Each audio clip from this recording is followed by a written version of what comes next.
ప్రియమైన దేవుని వారలారా, ఎస్తేరు గ్రంథ వివరణలో 6వ సెషన్లోనికి మనం ప్రవేశిస్తున్నాం. నిన్న రాత్రి 5వ సెషన్లో కొన్ని సంగతులు మనం మాట్లాడుకోవడం జరిగింది. గ్రంథములోని 10 అధ్యాయాలను 4 భాగాలుగా విభజించి ఆ 4 భాగాలలో మొదటి భాగములో మనం ఇప్పుడు ప్రయాణం చేస్తున్నాం. ఆ మొదటి భాగములో 2 అధ్యాయాలు ఉన్నాయని గమనించాం. ఆ 2 అధ్యాయాలలో మొదటి అధ్యాయమును మళ్ళీ ప్రత్యేకంగా తీసుకొని మాట్లాడుకుంటున్నాం. ఆ మొదటి అధ్యాయాన్ని తిరిగి 3 ఉపభాగాలుగా విభజించి మొదటి ఉపభాగములో ప్రస్తుతం మనమున్న సమయం ఇది. ఆ మొదటి ఉపభాగం అన్నది గ్రంథములోని మొదటి అధ్యాయము 1వ వచనము నుండి 9వ వచనం వరకు అని మనం మాట్లాడుకున్నాం. దీనికి సపరేట్గా ఒక టైటిల్ ఇచ్చుకున్నాం. సబ్ టైటిల్గా దీనికి ఏమని? రాజుగారి మహావిందు. ఈ రాజుగారు ఎవరో కాదు, అహష్వేరోషు. హిందూ దేశం మొదలుకొని కూషు దేశం వరకు ఇతని రాజ్య విస్తరణ, సామ్రాజ్య విస్తరణ జరిగినట్టుగా మనము పటంలో కూడా చూడడం జరిగింది. అంటే ఈరోజు ఆధునిక ప్రపంచంలో పాకిస్తాన్ సరిహద్దుల నుండి ఇథియోపియా అనేటువంటి దేశం వరకు ఆఫ్రికాలోని ఇంత సువిశాలమైనటువంటి సామ్రాజ్యానికి అధినేతగా అహష్వేరోషు కనబడుతున్నాడు. అయితే ఆ రోజుల్లో సహజంగా రాజులు విందులు ఏర్పాటు చేయడం అనేది కొత్తేమీ కాదు.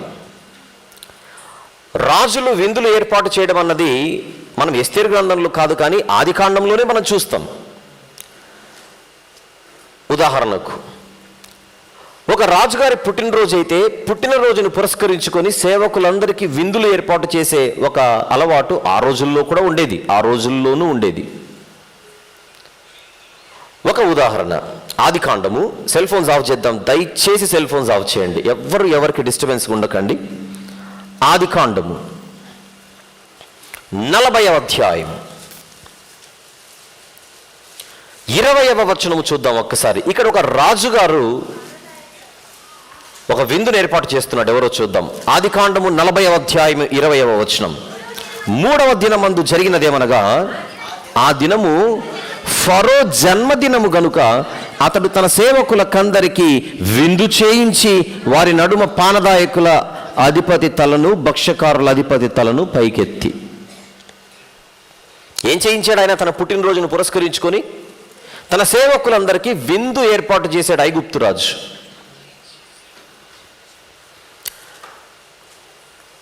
ఒక పుట్టినరోజును పురస్కరించుకునో, లేకపోతే మరొక ఉదాహరణకు ఒక యుద్ధానికి వెళితే ఆ యుద్ధంలో గెలుపు పొందితే ఆ గెలుపును ఆస్వాదించడానికి, ఆ గెలుపులోని ఆనందాన్ని అందరితో పంచుకోవడానికి కూడా రాజులు విందులు ఏర్పాటు చేసేవారు.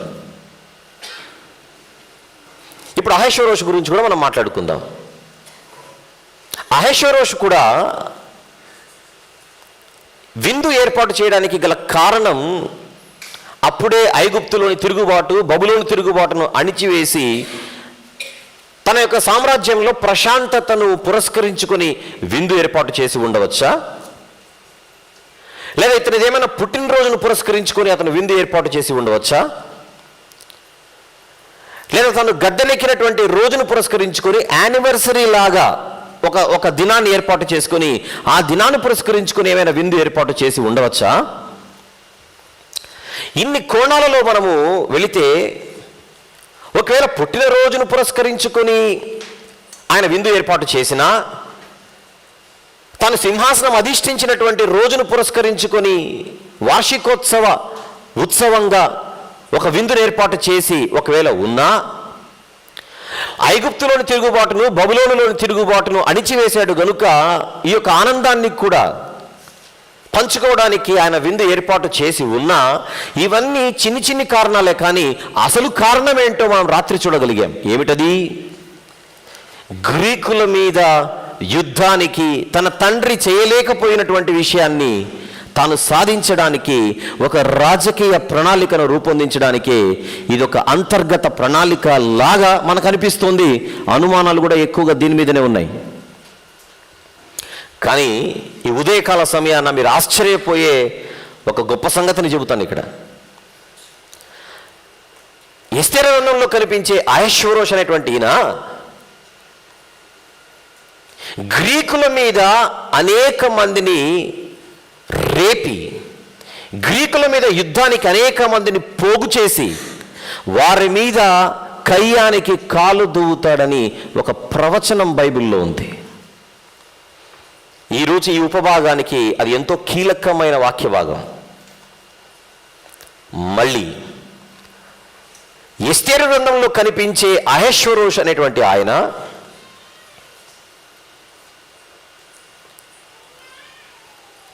గ్రీకుల మీదకి పోరాటానికి అనేక మందిని రెచ్చగొట్టి, ఒక రకంగా చెప్పాలంటే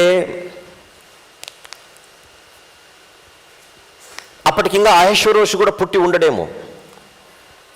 ఉండడనే చెప్పాలి. అహష్వేరోషు పుట్టకముందే అహష్వేరోషు గ్రీకుల మీద కయ్యానికి కాలు దువ్వుతాడన్న ప్రవచనం బైబిల్లో ఉంది. అది దేవుడు ఎవరికి బయలుపరిచాడు? దానియేలు గారికి. దానియేలు గారి ద్వారా అహష్వేరోషు ఏం చేయబోతాడన్న సంగతి దేవుడు ఎంత గొప్పగా రాయించాడు చూద్దామా బైబిల్లో. దేనికోసం వెళ్తున్నాం దానియేలు గ్రంథానికి? ఎస్తేరు గ్రంథములోని మొదటి అధ్యాయములోని మొదటి 9 వచనాలలో ఈ రాజుగారు విందెందుకు ఏర్పాటు చేశాడో తెలియాలంటే దానియేలు గ్రంథంలో ఒక చక్కని అద్భుతమైనటువంటి కీలకమైన సమాచారం దేవుడు ఎలా ఇచ్చాడో చూద్దాం. 11వ అధ్యాయం, దానియేలు గ్రంథము 11వ అధ్యాయం 2వ వచనము చూద్దాం. 2వ వచనం, ఇప్పుడు సత్యమును నీకు తెలియజేయుచున్నాను. ఏమనగా, ఇంకా 3 రాజులు పారసీకము మీద రాజ్యము చేసిన పిమ్మట అందరికంటే అధికైశ్వర్యము కలిగిన 4వ రాజొకడు వచ్చును. అతడు తనకున్న సంపత్తు చేత బలవంతుడై అందరినీ గ్రేకేయుల రాజ్యమునకు విరోధముగా రేపును. ఏమిటిది? ఎవరి గురించిది?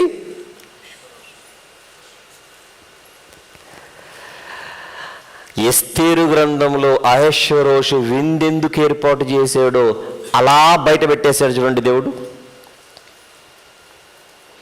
ముందు అది అహష్వేరోషు కాదో తెలుసుకుందాం, అది తేలాలి కదా మనకు. రైట్. ఈ మాటలు దానియేలు గారికి వచ్చే సమయానికి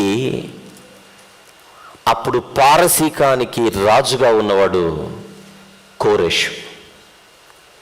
మొదటి వచనం చూద్దాం. మాదీయుడగు దర్యావేషు మొదటి సంవత్సరం. అది ఏ ఇయర్? అది మాదీయుడగు దర్యావేషు యొక్క మొదటి సంవత్సరం. ఏ దర్యావేషితను?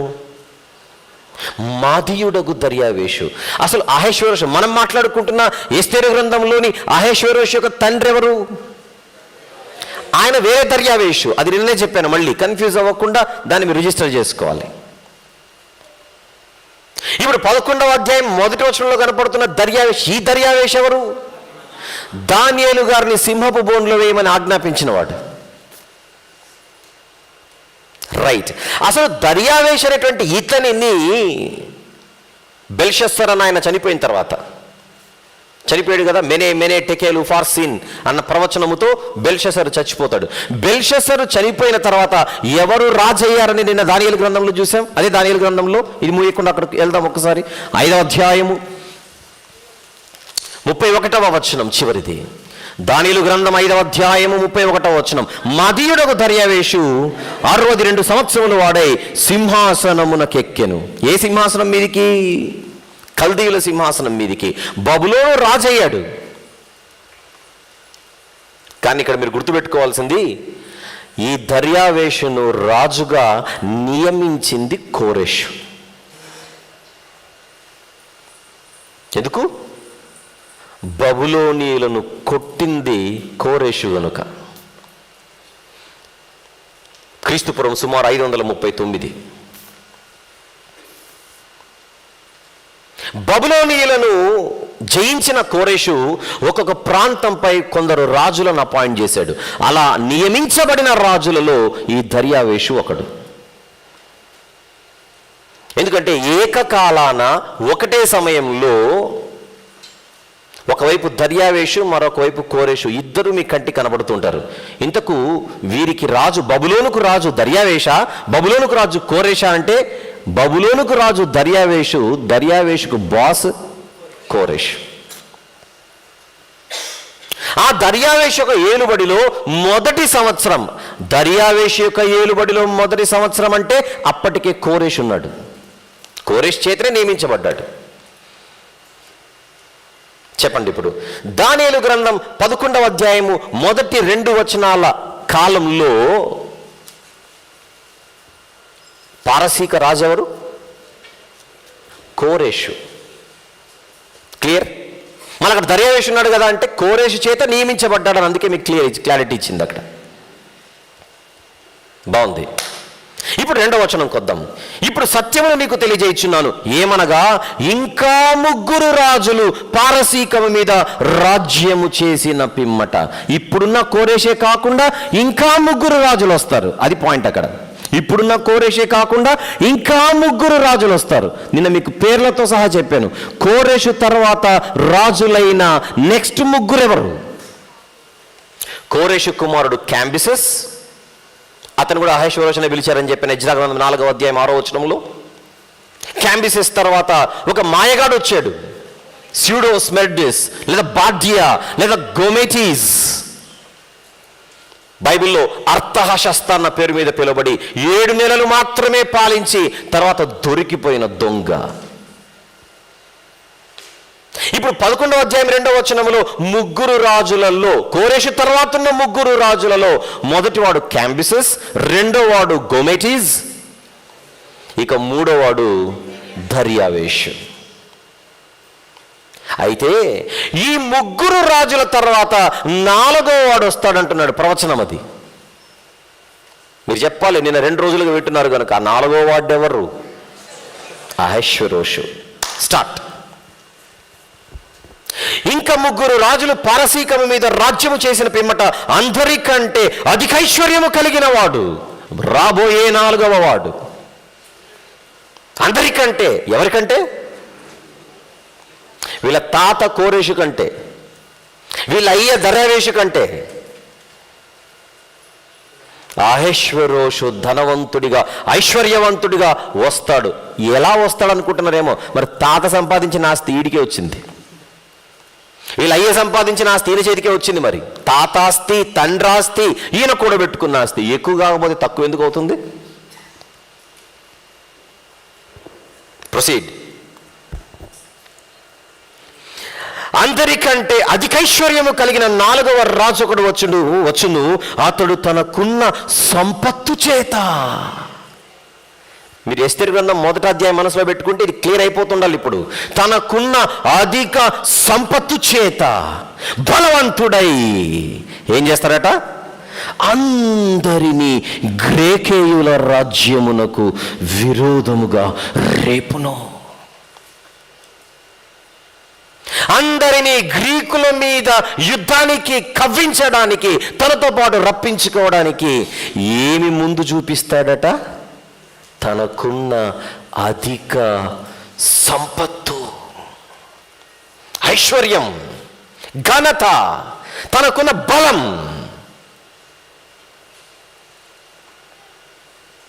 దానియేలు గ్రంథం 11వ అధ్యాయము 2వ వచనాన్ని బట్టి ఎస్తేరు గ్రంథములో 1వ అధ్యాయములో విందెందుకు ఏర్పాటు చేశాడో మీకు మ్యాటర్ అర్థమైపోయి ఉండాలి. ఆ విందుకు కారణం గ్రీకుల మీద దండయాత్ర. నిన్న మధ్యాహ్నం నుంచో నిన్న ఉదయం నుంచో మనకు అనుమానం ఉంది వీడి మీద ముందు నుంచి.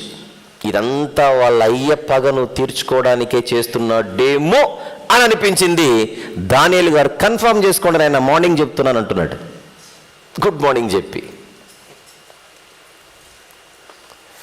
సహజంగా అహష్వేరోషు విందును ఏర్పాటు చేశాడని ఎస్తేరు గ్రంథంలో మనం చదువుకునేటప్పుడు అందరినీ పిలిపించి తన ఐశ్వర్యాన్ని, తన ఘనతను, తన సంపత్తును చూపిస్తున్నాడని ఎస్తేరు గ్రంథంలో మనం చదువుతున్నప్పుడు మనమేమనుకుంటాం? అబ్బో వీడికి డంబాలు ఎక్కువ, అందరికి చూపించి అందరూ పొగిడితే పైన కూర్చుందాం అనుకున్నాడు అని అనుకుంటున్నారేమో. ఇవన్నీ కాదు, వెనుకల అసలు స్కెచ్ అది.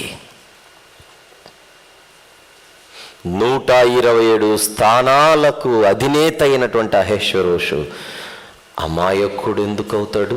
ఒక పక్కా స్కెచ్తోనే గద్దెనెక్కాడు.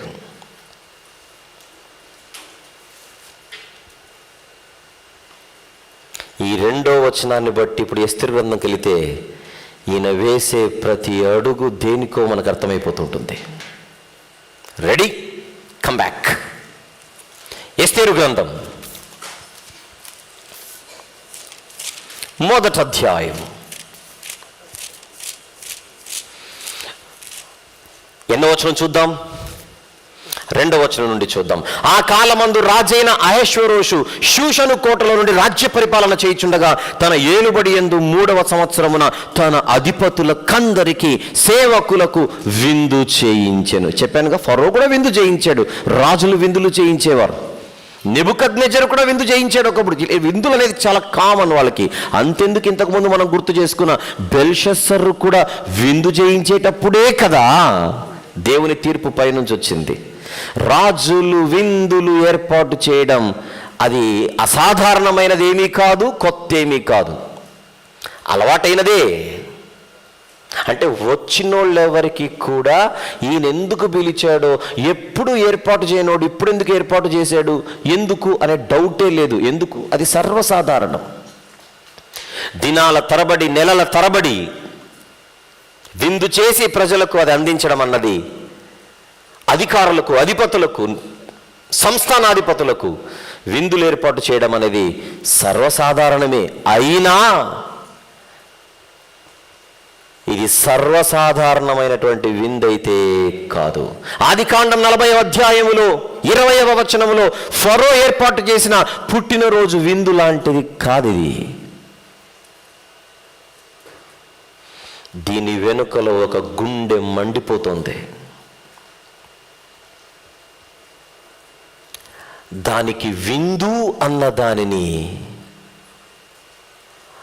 ఒక సందర్భాన్ని ముందు పెట్టి 180 రోజులు ఈ విందును ఎవరికి ఏర్పాటు చేశాడు చూద్దాం. ఎవరెవరికో? పారసీక దేశము యొక్కయు, మాధ్య దేశము యొక్కయు పరాక్రమశాలులు. ఎవరికి ఇన్విటేషన్స్ వెళ్ళాయి? ఇన్విటేషన్స్ ఎవరికి వెళ్ళాయి? మాదియ పారసీక పరాక్రమశాలులు. ఇంగ్లీష్లో వీళ్ళని మిలిటరీ లీడర్స్ అని పిలిచాడు. ఎవరిని పిలిచాడు విందుకి? మిలిటరీ లీడర్స్ని పిలిచాడు. మాదియా, పారసీక, పరాక్రమశాలులు. నెక్స్ట్ గనులను కూడా పిలిచాడు. ప్రిన్సెస్ అన్నాడు ఇంగ్లీష్లో, గనులు. ఇప్పుడు వీళ్ళ సపోర్టే కావాల్సింది. నెక్స్ట్ సంస్థానాధిపతులు, the nobles of all the provinces. 127 సంస్థానాలకు అధిపతులకు ఎవరైతే ఉన్నారో వాళ్ళందరినీ పిలిచాడు. అలా వారినందరినీ ఆహ్వానించి పిలిచి వాళ్ళందరూ వచ్చినప్పుడు అతడు తన మహిమ గల రాజ్యం యొక్క ఐశ్వర్య ప్రభావములను, తన మహత్యాతిశయ ఘనతలను అనేక దినములు అనగా 180 దినములు కనుపరచెను. కేవలం 180 డేస్ అన్నవి ఫుడ్ పెట్టడానికే కాదు పిలిచింది. 180 డేస్ అనేది కేవలం ఏదో ఎగ్జిబిషన్ లాగాని చూపించి పంపడానికే కాదు వాళ్ళు పిలిపించింది. 180 డేస్ అన్నది ఇది ఒక ప్లానింగ్ పీరియడ్. ఇది చాలా తెలివిగా అందరిని రప్పించుకున్నాడు, చాలా తెలివిగా ఏర్పాటు చేశాడు. సందర్భాన్ని బట్టి, సమయాన్ని బట్టి, అవకాశాన్ని బట్టి వారిలో ఏమి నూరిపోయాలో అవన్నీ నూరిపోసాడు. దానికి ఎంత టైం పట్టింది అతనికి? 180 డేస్. ఈ 180 రోజులు ఫోకస్ అంత పెద్దోళ్ళు, 180 రోజులు అయిపోయిన తర్వాత చివరి 7 రోజులు సామాన్యులకు కూడా విందు ఏర్పాటు చేశాడు. ఇప్పుడు ఎందుకు? అయిపోయిందిగా. The programme is over, planning session is over, planning months are over. ఇప్పుడు ఎవరికి? 5వ వచనం, ఆ దినములు గడిచిన తర్వాత. ఏ దినములు గడిచిన తర్వాత? ప్రణాళిక దినములు గడిచిన తర్వాత అని మీకు వెలగాలిక, అంతేనా? ఆ దినములు గడిచిన తర్వాత రాజు షూషను కోటలోనున్న అల్పులకేమి ఘనులకేమి జనులకందరికి రాజు కోటలోని తోట ఆవరణములో 7 దినములు విందు చేయించాడు. ఎక్కడ విందు ఏర్పాటు చేశాడు 7 దినాలు చివరన? కోటలోని తోటలో. అంటే దాన్ని బట్టి మనకి ఏమర్థం కావాలి? రాజుగారికి కోటకు అనుబంధంగా రాజుగారికి వనం ఉండేది.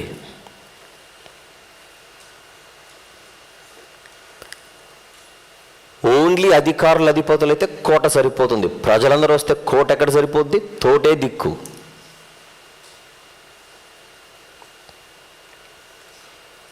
చివరి 7 దినాల విందు స్థలం తోట కనబడుతుంది. తోట దాన్ని గొప్పగా అలంకరింపజేశాడు. రాజుగారి తోట అంటే ఎలా ఉంటుంది? మామూలుగా ఉండదు. షూషను కోట యొక్క తోట అది. విషయం చెప్పమంటారా? ఇది జరిగి నేటికి సుమారు 2480 సంవత్సరాల కిందటి మాట ఇది.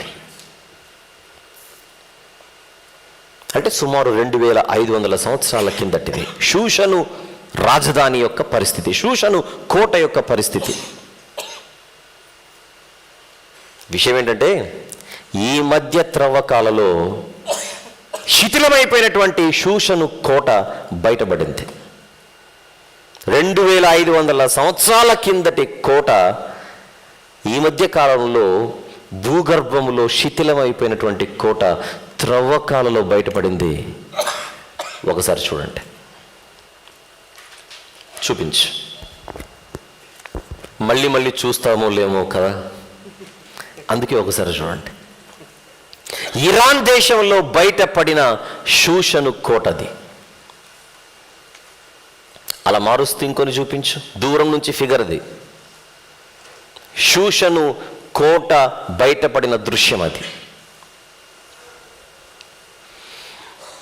ఇంకొకటి చూపించు. చూసారా?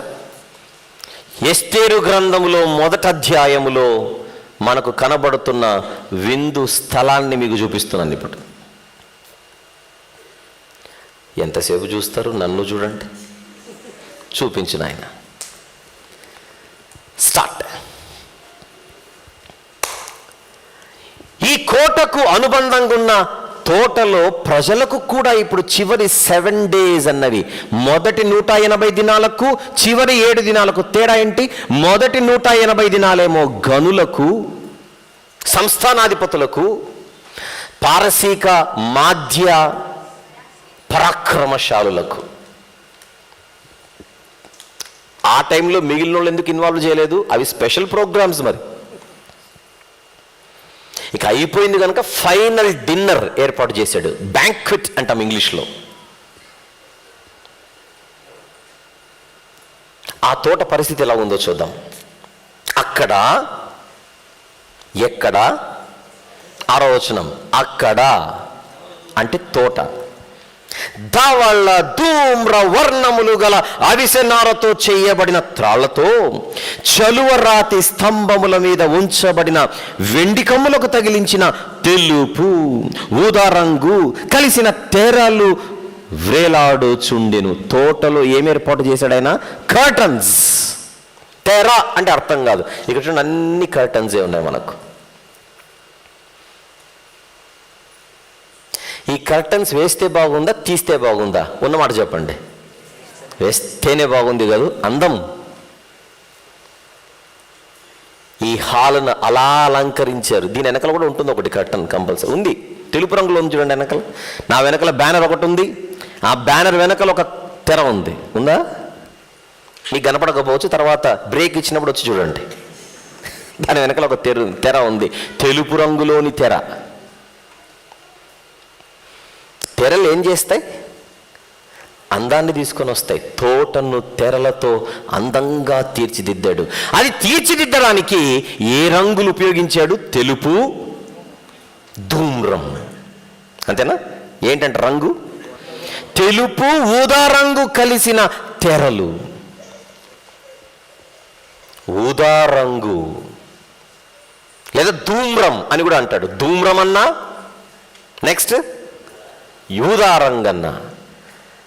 ఇంగ్లీష్లో పర్పుల్ ఏమంటారు? ఇంగ్లీష్లో దీన్ని పర్పుల్ అంటే రాజరికపు రంగది. ఎప్పుడు గుర్తుపెట్టుకోండి, ఊదా రంగు ఒక వ్యక్తిని పట్టాభిషేకం చేస్తే, ఒక వ్యక్తిని అధిపతిగా చేస్తే, ఆ వ్యక్తికి ధరింపజేసే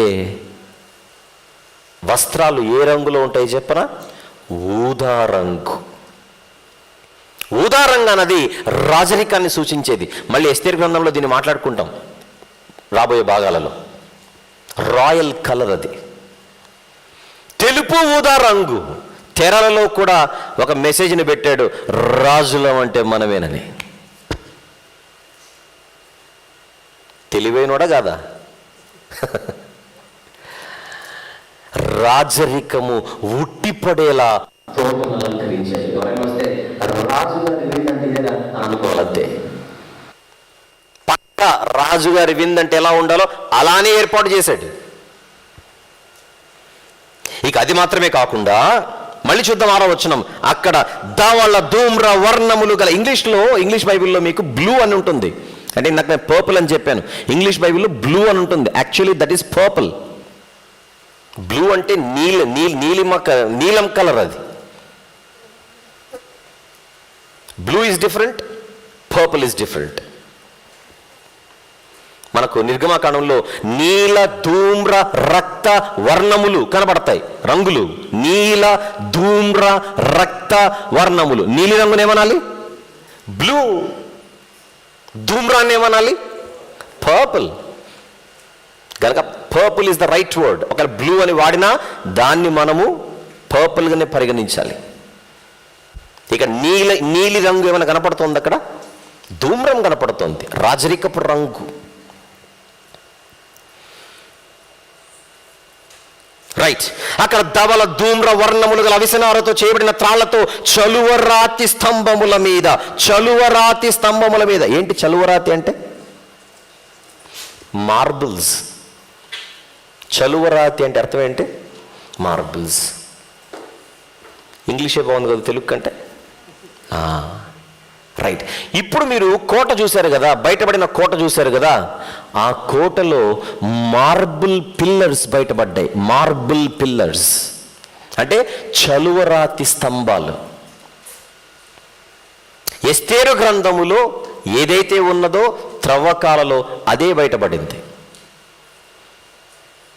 ఇప్పుడు బైబిల్ని ఏ పుస్తకం అనొచ్చు? చారిత్రక పుస్తకం. చారిత్రక ఆధారాలు కలిగినటువంటి పుస్తకం ఇది.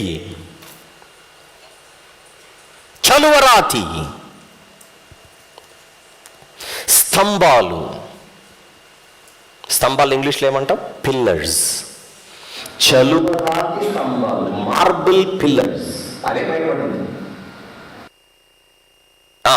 ఆ చలువరాతి స్తంభముల మీద ఉంచబడిన వెండి కమ్ములకు తగిలించిన రింగ్స్. వెండి కమ్ములు, ఆ రింగులకు తగిలించిన, ఇది అర్థమైంది మనం. కమ్ములు అంటే ఏమర్థమవుతాయి? తగిలించిన తెలుపును ఊదా రంగు కలిసిన తెరలు వేలాడుచుండెను. మరియు ఎరుపు, తెలుపు, పసుపు, నలుపు అయిన చలువరాళ్ళు పరిచిన నేల మీద వెండి బంగారుమయమైన జలతారు గల పరుపులుండెను. నేలంతా రాళ్ళట. ఏ కలర్లోని రాళ్ళు? ఎరుపు, తెలుపు, పసుపు, నలుపు.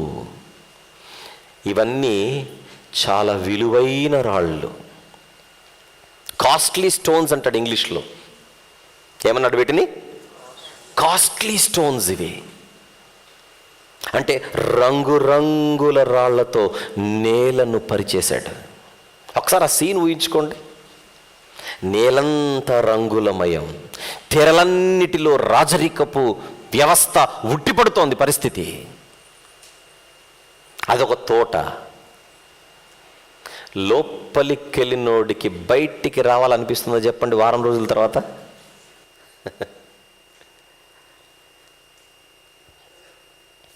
దాని మీద ఏమున్నాయట? పరుపులు, జలతారుగల పరుపులు. ఏంటి జలతారుగల పరుపులు అంటే? మనము కుర్చీలలో కూర్చొని లేకపోతే కింద కూర్చొని తింటాం, కానీ ప్రాచీన కాలం నుండి ఈ రోజు వరకు కూడా కొన్ని చోట్ల చిన్న దివాన్ లాగా ఉంటుంది. మీరు అరబ్ కంట్రీస్కి వెళితే ఎలా తింటారు? ఆ చిన్న దివాన్ లాగా అక్కడ కూర్చొని అందరు కలిసి తింటుంటారు. తినడమే కాదు, అయిన తర్వాత ఏదైనా రాజుగారు ఏదైనా ఒక కార్యక్రమాన్ని ఏర్పాటు చేస్తే అలా ఆనుకొని ఒక సైడ్కి గనులందరూ అలా చూస్తుంటారు అన్నమాట. అప్పుడు మీరు టీవీలలో కూడా చూస్తుంటారు. తిన్న తర్వాత ఏదో ఒకటి అలా తాగుతూ ఎవరైనా నృత్యం చేస్తుంటే ఒకవైపు అలా ఒరిగి ఇలా ఆనుకొని అలా చూస్తుంటారు. ఉదాహరణకు ఈ పరుపును చూడండి, చూపించు. ఈ పరుపును చూడండి, సేమ్ అలాంటిది అనట్లేదు, ఆ హైట్ అనట్లేదు, ఎక్కడానికి ఏదో ఒకటి ఉండాలిగా. అందుకే చూపించు. కోచెస్ అన్నాడు ఇంగ్లీష్లో, కోచెస్ చూసారా? అలాంటివి. అంతకంటే హైట్ తక్కువ ఉండొచ్చు, లేదా అంతే ఉండొచ్చు. ఆ టైప్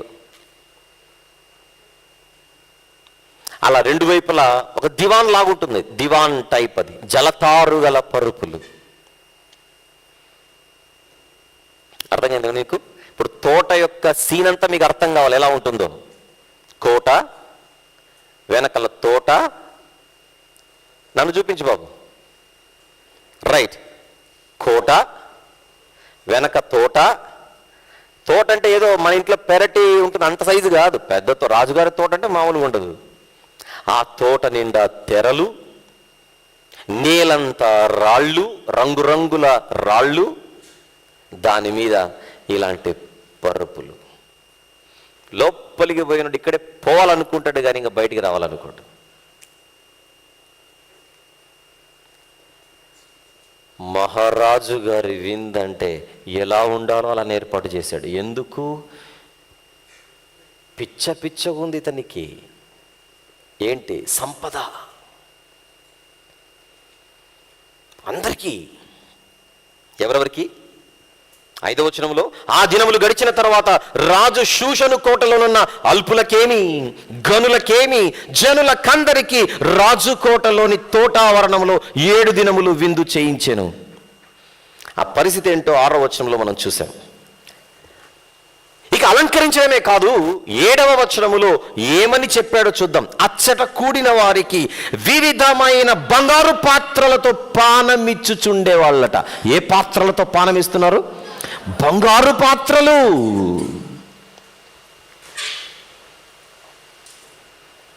ఆ బంగారు పాత్రలన్నీ కూడా ఒకే రకంగా లేవట. ఎలాంటి బంగారు పాత్రలు?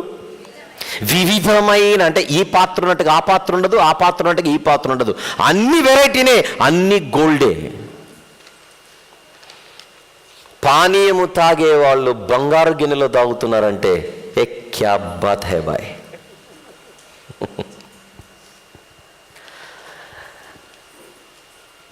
మట్టి పాత్రలు కూడా ఉండేవి ఆ రోజుల్లో, తాగడానికి మట్టి పాత్రలు కూడా ఉండేవి. కానీ రాజుగారి విందుగా గోల్డెన్ ఆబ్జెక్ట్స్ ఇవి, అవి వాడమని చెప్పాడు. అవి కూడా ఎలాంటివి? వివిధమైన బంగారు పాత్రలతో పానమిచ్చుచు రాజు స్థితికి తగినట్టుగా. దేనికి తగినట్టుగా? రాజు స్థితికి తగినట్టుగా విందు జరుగుతోంది అక్కడ. ఇతను ఎవరికంటే గొప్పవాడు?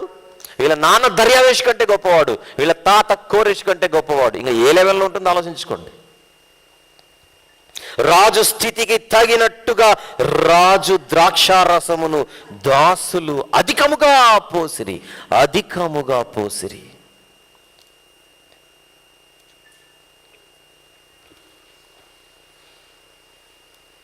అంటే ఎంత తాగుతావో తాగు. నిజానికి మామూలుగా అయితే ఆ రాజుల విందులలో ఎలా పడితే అలా, ఎంత పడితే అంత తాగడానికి వీల్లేదు. జనరల్గా రాజుగారు గిన్నెను ఎప్పుడెత్తితే అందరూ అప్పుడే ఎత్తాలి, అది సాంప్రదాయం. యాక్చువల్గా రూల్ ఏంటంటే రాజుగారు కమాన్ ఎంజాయ్ అని ఆయన చెయ్యి ఎత్తినప్పుడు ఈలో చెయ్యి ఎత్తాలి, లేదంటే ఇట్లా పట్టుకొని కూర్చోవాలి, అంతే. అది సాంప్రదాయం.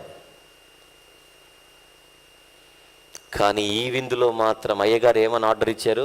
నా గురించి ఎవరు చూడకండి, ఎవడు ఎంత తాగుతాడో తాపించండి, అంతే. ఏంటి దీని వెనకాల మతలబు? అహష్వేరోషు ఇప్పుడు అందరి వాడు అనిపించుకోవాలి. మరి రాజు అంటే మహారాజనయ్యా అని బయట అందరూ చెప్పుకోవాలి. ఇప్పుడు రాజుకు తగినట్టుగా రాజు ద్రాక్షారసమును, ఏ ద్రాక్షారసం ఇది? మామూలు ద్రాక్షారసం కదా ఇది, రాజుగారు తాగే ద్రాక్షారసం. కాస్ట్లీగా ఉంటుందంటారా, మామూలుగా ఉంటుందంటారా? ఏ చీప్ నహీ హై, బహుత్ కాస్ట్లీ హై. రాజు తాగే ద్రాక్షారసం అంటే ఇంకే లెవెల్లో ఉంటుంది? రాజుగారు తాగే ద్రాక్షారసం సామాన్యులు కూడా ఇచ్చేవని చెప్పాడు అందరికీ. ఇంకా హలో రైట్, ఏ ద్రాక్షారసం? రాజు ద్రాక్షారసం. ఏమంటారు?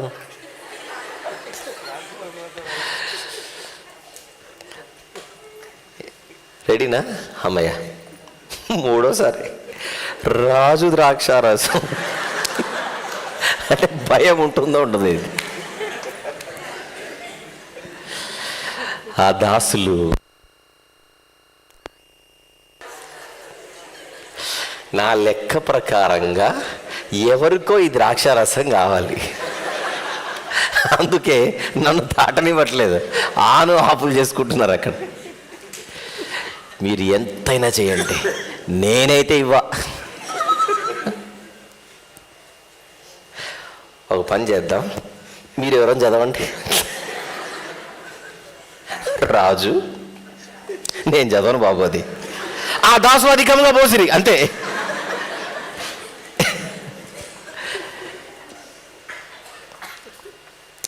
అహష్వేరోషు చాలా లిబరల్గా ఉన్నాడు.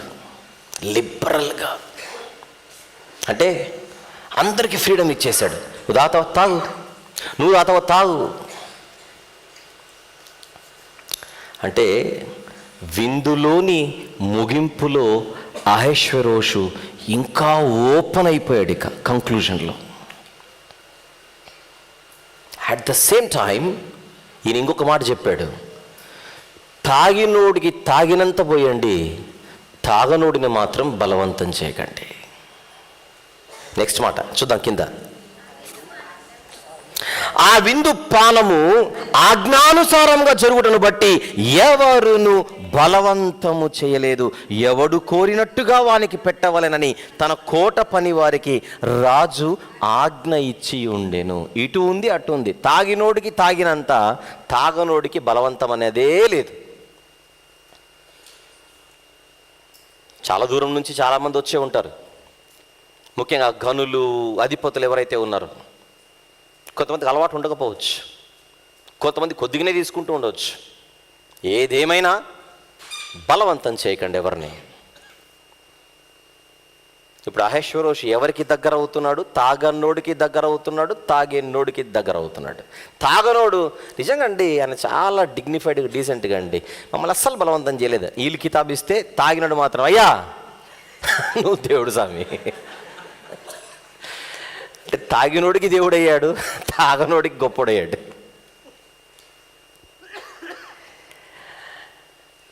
సర్వసాధారణంగా వచ్చే రాజరికపు సాంప్రదాయాన్ని పక్కన పెట్టి అహష్వేరోషు స్వతంత్రాన్ని ఇచ్చేసాడు అందరికీ. మొత్తానికి దీనిని మహావిందు అనొచ్చాక, రాజుగారి మహావిందు.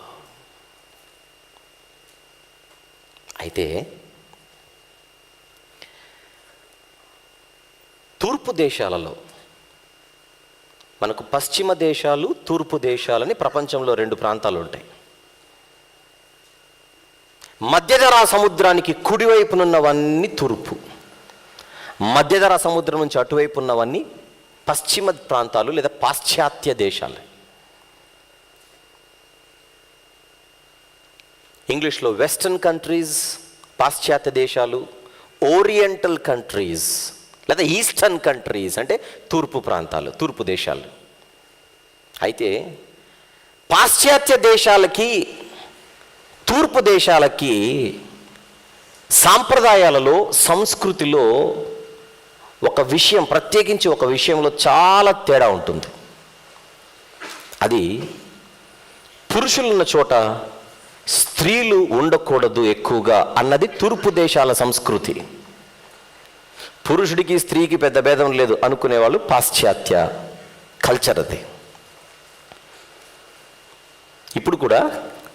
ఇప్పటికీ కూడా ఆధునిక ప్రపంచంలో కూడా వెస్టర్న్ కల్చర్ కొంచెం ఎక్కువగా ఓవర్గా ఉంటుంది చూడండి. వెస్టర్న్ కల్చర్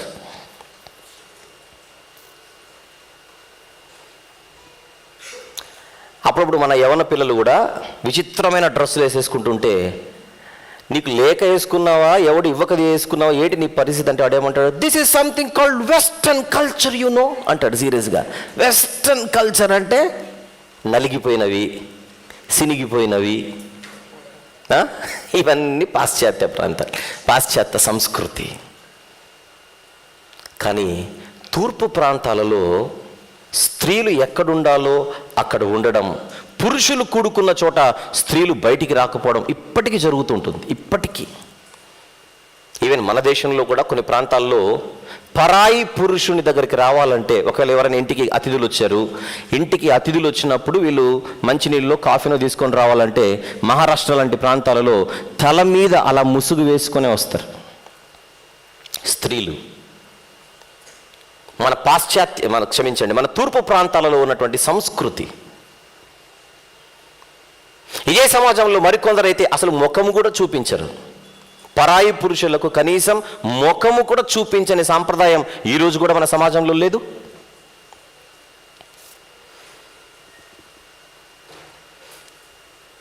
అలాంటి సాంప్రదాయం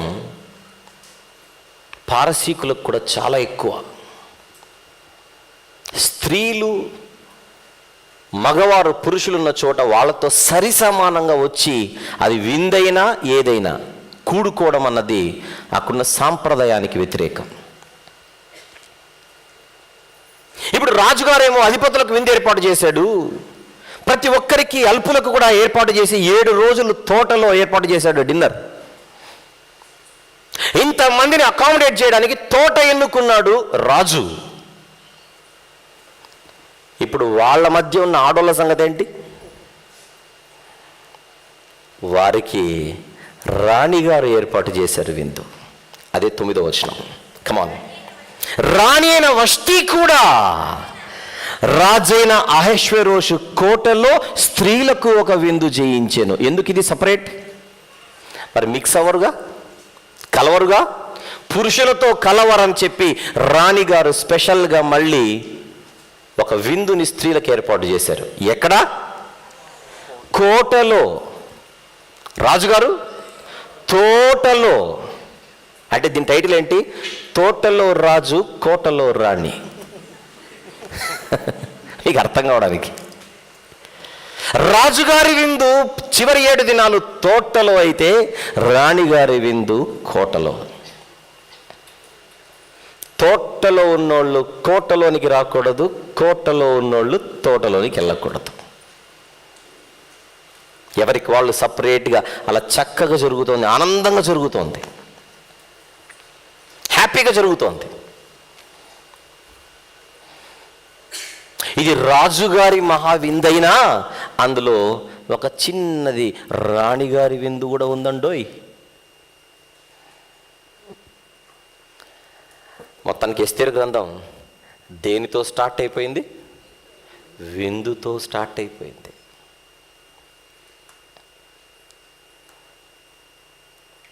మొదటి వచనము నుండి 9వ వచనం వరకు. ఇది మొదటి ఉపభాగం. మొదటి అధ్యాయంలో ఎన్ని ఉపభాగాలని మనం చూసాం? 3. ఆ 3 మొదటి ఉపభాగము అయిపోయినట్టే అని రాసుకోవచ్చు మీరు. సమాప్తం.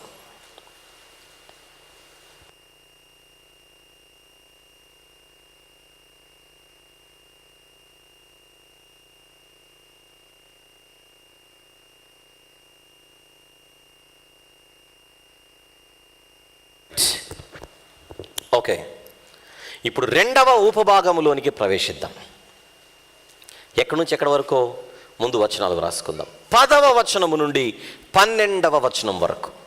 10వ వచనము నుండి 12వ వచనం వరకు దీనిని మీరు 2వ ఉపభాగముగా మీరు రాసుకోవాలి. చూద్దామా? 9వ వచనం వరకు అంతా ఎందుకు జరిగింది, వెనకల మతలబు ఏంటి, మొత్తం అదంతా మనకు ఒక పిక్చర్ వచ్చేసింది. ఇక మొదటి 9 వచనాలలో మనకు ప్రాబ్లమే లేదు. మనకే కాదు, వచ్చిన వాళ్ళకు ప్రాబ్లం లేదు. వచ్చిన వాళ్ళకే కాదు, ఇచ్చిన వాళ్ళకు కూడా ప్రాబ్లం లేదు. మొదటి 9 వచనాలు హ్యాపీ హ్యాపీ హ్యాపీ. ఇప్పుడు 10కి వెళ్దాం. 7వ దినమందు. ఏ దినం ఇది? చివరి దినం, విందులోని చివరి దినం, ద ఫైనల్ డే. మొత్తం విందు ఎన్ని రోజులు? 187 రోజులు. అవి కూడా కలిపితే ఈ రోజుతో ఇంక ఎవరికి వాళ్ళు ఎక్కడికి వాళ్ళు వెళ్ళిపోవాలి. ఆ చివరి దినమందు, 7వ దినమందు రాజు ద్రాక్షారసము త్రాగి సంతోషముగా ఉన్నాడు. అది ద్రాక్షారసము తాగి సంతోషముగా ఉన్నాడు. రాజుగారి సంతోషం ఎందులో ఉంది? ద్రాక్షారసంలో ఉంది. ఫైనల్ కనుక కొంచెం ఎక్కువే వేస్తున్నాడు. ఇప్పుడు చివరి రోజుగా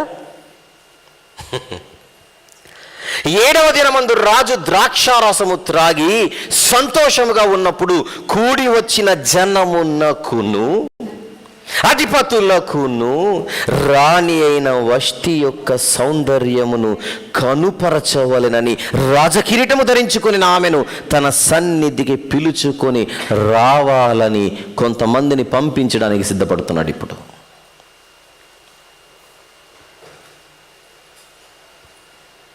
నిన్నటి వరకు బాగానే ఉన్నాడు మనిషి.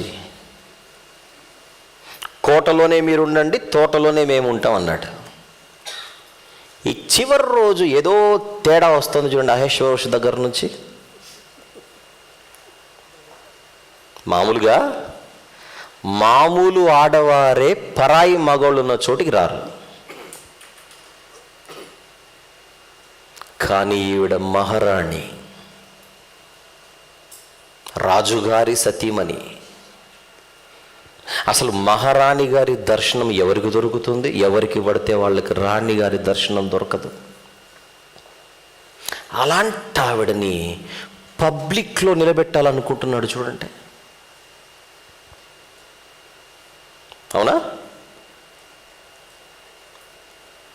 పరిచయం చేయడానికి కాదు పిలిచింది. అక్కడేముంది? అందాన్ని చూపించాలట. ఎవరెవరికి? కూడి వచ్చిన జనానికి, ఎక్కడెక్కడి నుంచో వచ్చిన అధిపతులకు.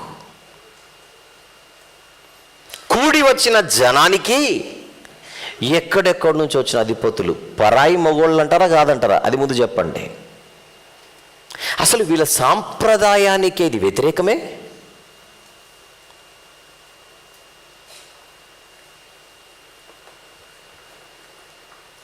ఓకే, పిలిచాడు. ఈయన పిలిచే సమయానికి ఈయన చుట్టూన్నోళ్ళు సరిగా లేరు, పిలిచిన ఈయన కూడా సరిగా లేడు. ఏంటి? డోస్ ఎక్కువైపోయింది. అంతేనా? ఆయన పరిస్థితి ఎలా ఉంది? ఇంటాక్సికేషన్. రాజు ద్రాక్షారసము త్రాగి సంతోషముగా ఉన్నాడు అంటే ఎక్కిపోయింది.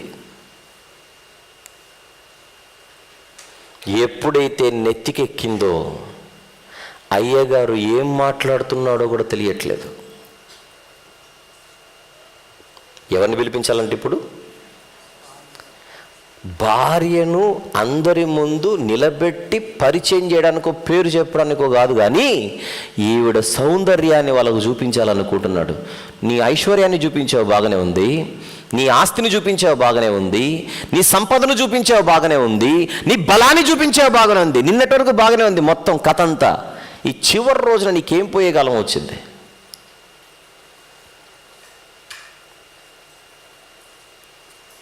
విందు దినాలలో చివరి రోజు ఏదో ఒక రకమైన అపశృతి.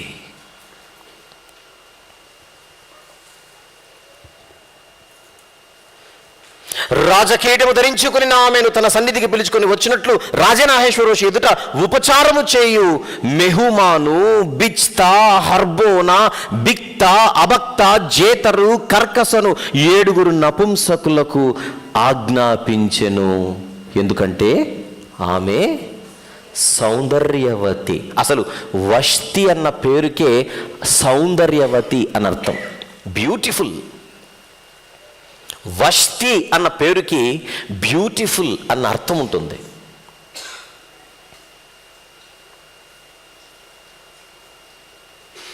వష్టి సంగతి పక్కన పెట్టేయండి, ఒక్కసారి మనం ఆలోచించండి. మన ఇళ్ళల్లో మన అక్క కానీ, మన చెల్లి కానీ, మన వాళ్ళు కానీ ఇలాంటి పరిస్థితిలో నిలబడాల్సి వస్తే మనం పంపిస్తామా చెప్పండి? వష్టిని వదిలేండి కొద్దిసేపు, మనం పంపిస్తామా?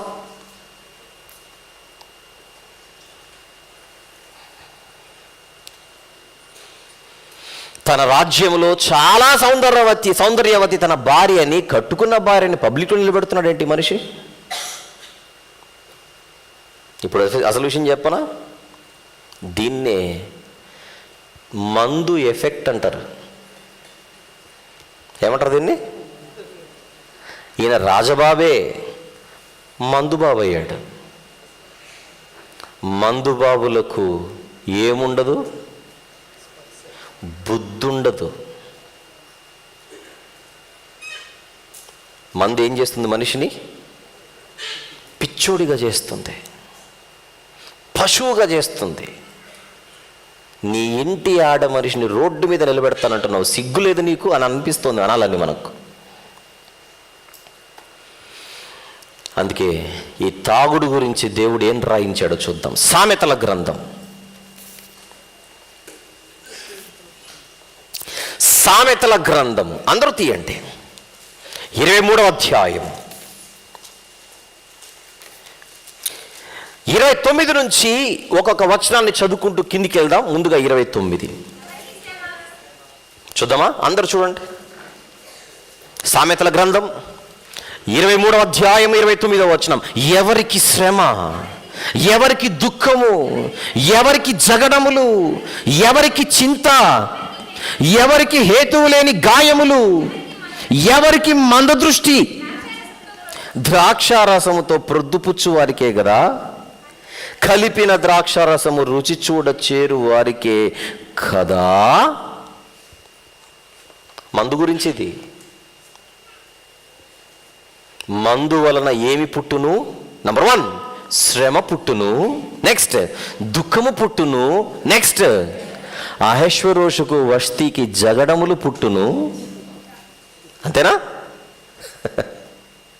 భార్యాభర్తలకు జగడములు పుట్టును, కొంపలో శాంతి కరువైపోవును.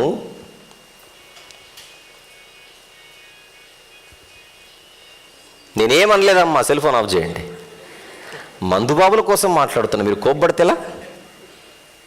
సెల్ ఫోన్ ఆన్ చేసి ఎవరికి చింత,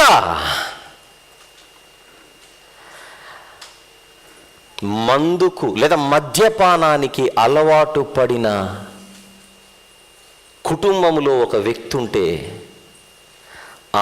ఆ వ్యక్తి ఉన్న ఇంటిలో, తాగుడుకు బానిసైన ఒక వ్యక్తి ఉన్న ఇంటిలో దుఃఖం ఉంటుంది, శ్రమ ఉంటుంది, చింత ఉంటుంది, జగడములు ఉంటాయి, హేతువు లేని గాయములు. చూపించాల్సిన అవసరం లేదు, మనమే సిగ్గుపడాలి అవి చూస్తే. అలా పోతాడు, అలా పడిపోతాడు. బుర్రకేమైందిరా అంటే ఏం జరిగిందో ఏమో తెలీదు, లేచేసరికి ఇది హేతువు లేని గాయములు. ఎంతమందికి ఎన్ని పళ్ళు రాలేదు? ఎవడో కొట్టి కాదు, ఎవడు కొట్టకుండానే. ఏమంటారు దీన్ని? హేతువు లేని గాయములు. ఎవరికి మందదృష్టి? అహష్వేరోషుకు మందదృష్టి. ఇప్పుడు భార్యని పిలుస్తున్నాడు బయటికి రమ్మని. ఆడవాళ్ళు కోటలో నుంచి బయటికి రాకూడదని నీ మాట మేరకే వాళ్ళు లోపల ఉన్నారు. నువ్వు చెప్పకున్నా కూడా ఆ సాంప్రదాయానికి వాళ్ళు తలదించి బతికారు. ఇంతవరకు ఏమైంది? ఆ దృష్టి ఇప్పుడు నీకు మందమైపోయింది. దీనికి కారణం ద్రాక్షారసముతో ప్రొద్దుపుచ్చు వారికే కదా, కలిపిన ద్రాక్షారసము రుచి చూడ చేరు వారికే కదా. ఉపయోగటి, ద్రాక్షారసము మిక్కిలి ఎర్రబడగును, గిన్నెలో తలతలలాడుచుండగను, త్రాగుటకు రుచిగా ఉండగను, దాని వైపు మాత్రము చూడొద్దు నాయనా. అది నిన్ను ఆకర్షిస్తుంది, దాని రంగు నిన్ను పిలుస్తుంది. ఒక్కసారి రుచి చూడరా అంటుంది. టచ్ చేయొద్దన్నాడా? చూడను కూడా చూడొద్దన్నాడా? నువ్వు అస్సలు చూడను కూడా చూడొద్దు. బాగుండేవాడు ఈ మనిషి. ఏమైందయ్యా నీకు, ఎందుకు అలవాటు పడ్డావు అంటే అంటాడు, అస్సలు నేను ఎప్పుడూ దూరంగా ఉండేవాడిని ఈ మందుకి. ఒకరోజు నా స్నేహితులు వచ్చి నన్ను రెచ్చగొట్టారు. బ్రదరు, ఏం రెచ్చగొట్టారు? ఒరే నువ్వు నిజంగా మగాడితో ఒక సుక్కేరా అన్నారట. అంతే. ఇప్పుడు అర్జెంటుగా ఇటు మగతనాన్ని నిరూపించుకోవడానికి వేశాడు.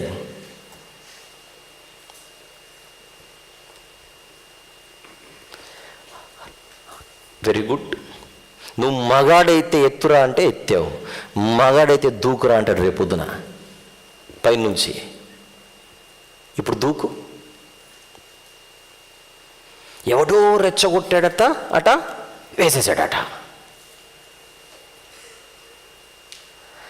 అక్కడ ప్రారంభమైంది నా ప్రస్థానం అంటాడు కాళ్ళ దగ్గరేసి.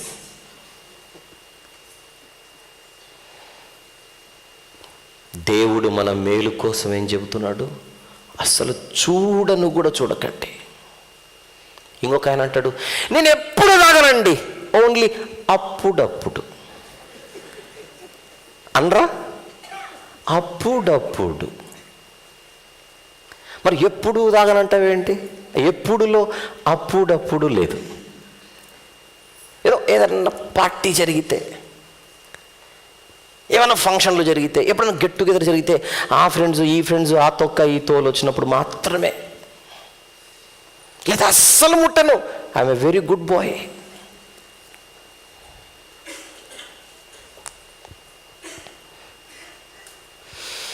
మొదట్లో అంతా బాగానే ఉంటుంది, అబ్బా అనిపిస్తుందట. కానీ నెక్స్ట్ ఏమంటున్నాడు 32వ వచనంలో, పిమ్మట అది పడగ విప్పును. అంతేనా? పిమ్మట అది సర్పము వలె కరచును, కట్లపాము వలె కాటువయ్యును, విపరీతమైనవి నీ కన్నులకు కనబడును, నీవు వెర్రి మాటలు పలుకుదువు. కాటు పడిన తర్వాత నీ మాటలు చూడాలి. అప్పుడు పిచ్చెక్కుతుంది నీకు.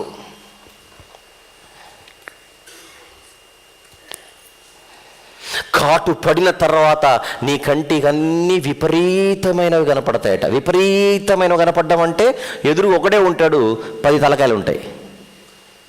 మీకు అర్థమైందా? మనిషి ఒకడే, మెడకాయ మీద తలకాయ ఒకటే, కానీ వీడికి మాత్రం ఎన్ని కనపడుతుంటాయి? 10 కనపడతాయి. దీన్ని ఏమంటారు? విపరీతమైనవి. ఒరే నీకు ఎన్ని తలకాయలు ఉన్నాయి ఇది అడుగుతాడు మళ్ళీ.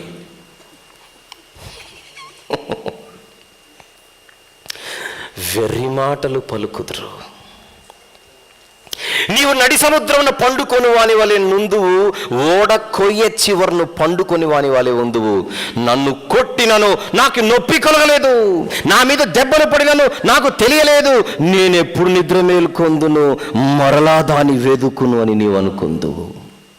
నిద్ర మేలుకుందునంటే నేను మళ్ళీ ఎప్పుడు లోకంలోనికి వస్తాను, మత్తు దిగిపోతుంది, దిగిన వెంటనే ఏం చేయాలట, మళ్ళీ ఎక్కించుకోవాలి. నీ బతుకు చివరికి అలా తయారైపోతుంది. కొట్టినా నొప్పి కలగట్లేదట, కొట్టినా కలగట్లేదట, దరిద్రుడమైపోతావు, జాగ్రత్త.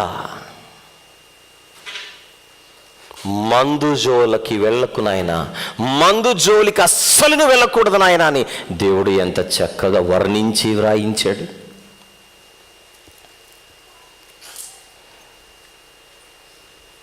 అహేశ్వరోషు కూడా మనిషేగా, రాజైనంత మాత్రాన మనిషి కాదా? వేశాడు. మనిషి కాస్త పశువు అయిపోయాడు. ఇప్పుడు తన హోదా ఏంటి, తన స్థితి ఏంటి, తాను ఎవరు, తన చుట్టూన్న వాళ్ళు ఎవరున్నారు, వీళ్ళందరి ముందు నేను ఎవరిని పిలుస్తున్నాను, ఏం చేయాలనుకుంటున్నాను, అసలు అంతా మర్చిపోయాడు. చూడండి, ఈ అయ్యగారట గ్రీకులను కొడతాడట వెళ్ళి. గ్రీకులను కొడుతూ తర్వాత ముందు నువ్వు నీ బతుకు సరి చేసుకో. బలము లేదని కాదు, మామూలు బలమైన వాడు కాదు అహేశ్వరోషు. ఇంత బలమైనోడు ఎక్కడ పడిపోయాడు? మందు ముందు పడిపోయాడు. అంటే మందు యొక్క పవర్ ఏంటో చెప్పండి. ఎంత తోడినైనా కాటేస్తుంది, ఎంత తోడినైనా పడగొడుతుంది. జాగ్రత్త. అది కాటేస్తే తానెవడో మర్చిపోతాడు. ఒకరోజు డ్యూటీలో ఉన్న కానిస్టేబుల్, యూనిఫామ్లో ఉన్న కానిస్టేబుల్, నేను డ్యూటీలో ఉన్నానన్న సంగతి కూడా మర్చిపోయి మందేశాడు. నెక్స్ట్ ఏం జరిగిందో ఒకసారి చూడండి, చూపించు. ఉత్తరప్రదేశ్లోని మౌ పట్టణంలో ఓ తాగుబోతు పోలీస్ హల్చల్ చేశాడు. పూటుగా తాగి రోడ్డుపైనే పడిపోయాడు. సహచర పోలీసులు తీసుకెళ్లేందుకు ప్రయత్నించినా వారిపై బూతులు లంకించుకున్నాడు. కానిస్టేబుల్ వ్యవహారాన్ని చూసిన జనం ఇదేంట్రా అని ముక్కును వేలేసుకున్నారు. పరువు పోతుందని భావించిన మరో కానిస్టేబుల్ తాగుబోతుని వేరే ప్రాంతానికి తీసుకెళ్లేందుకు ప్రయత్నించినా వీలు పడలేదు. ఈ వ్యవహారాన్ని షూట్ చేస్తోన్న మీడియా సిబ్బందిపైన తాగుబోతు పోలీసు నోరు పారేసుకున్నారు.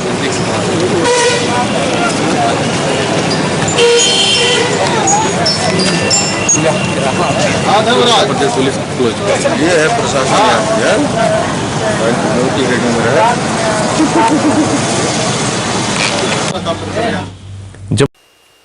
ఇంకొక్కసారి చూద్దామంటే చూపించిన ఆయన.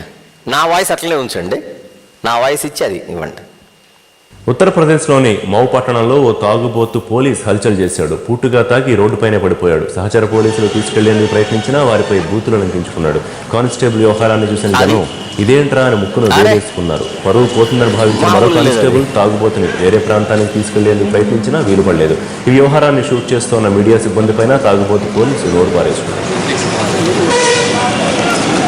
సాటి పోలీసుల పైనే బూతులట. ఇది తాగిన ఒక పోలీస్ అయ్యగారి పరిస్థితి. చాలు, లైట్లు ఏం ఆన్ చేయకండి.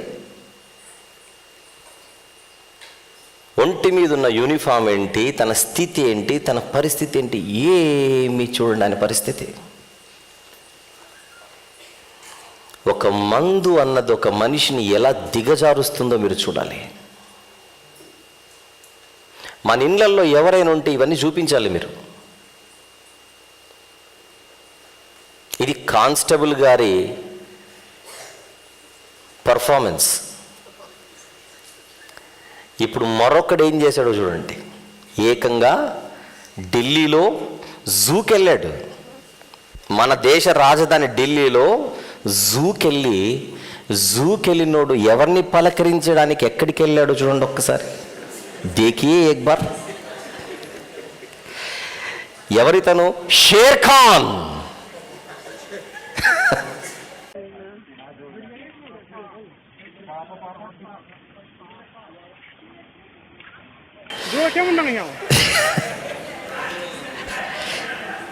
షేర్ అంటే పులినా? సింహము, పులి, రైట్.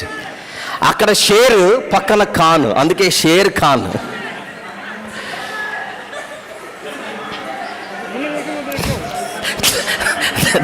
దానికి నమస్కారం పెడుతున్నాడు, ఏం చేద్దామని.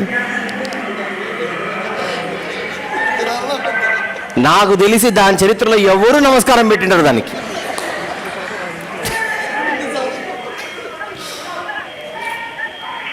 అరుస్తున్నారు అందరూ చివరి చుట్టూ ఉండి. పులిని పలకరించడానికి వెళ్ళాడు ఈ పులి బిడ్డ. తొడగొట్టి మీసం తిప్పి దిగాడు అక్కడికి. ఇప్పుడు దాన్ని కాళ్ళు పట్టుకుంటున్నాడు. వచ్చే జన్మ అంటూ ఉంటే అదే డైలాగులు అక్కడ.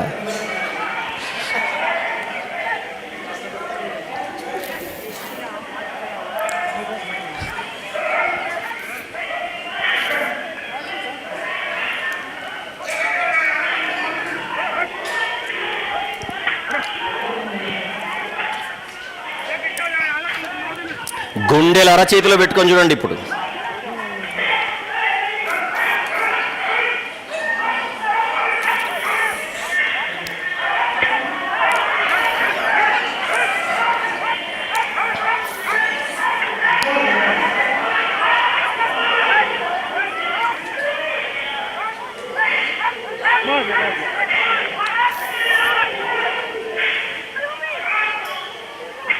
That's all your honour.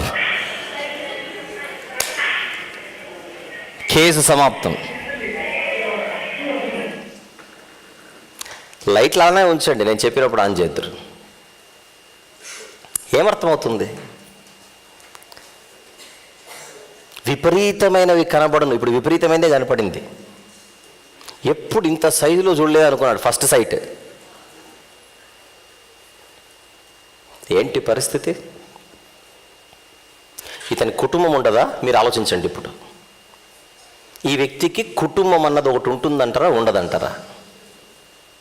ఇప్పుడు ఏమవ్వాలి ఆ ఫ్యామిలీ?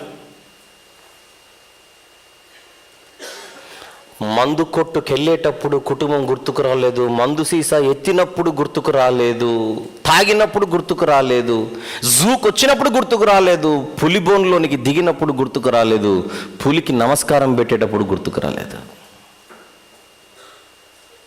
కట్టుకున్న భార్యను, కన్న పిల్లలందరినీ మర్చిపోయి, భార్య కనపడలేదు, పిల్లలు కనపడలేదు, మందొక్కటే కనపడింది.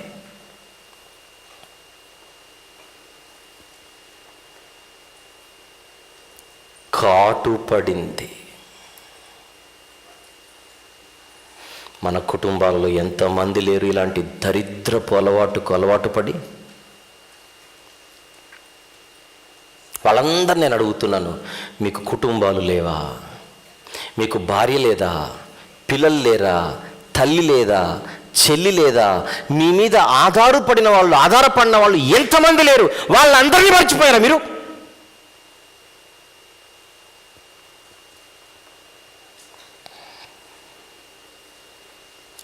ఒకరిని కట్టుకొని మీరు అన్యాయం చేశారు, ఇద్దరిని కని వారికి ద్రోహం చేశారు. మందు సీసాకు తాళి కట్టింటే అయిపోయేది. దీనికి బదులుగా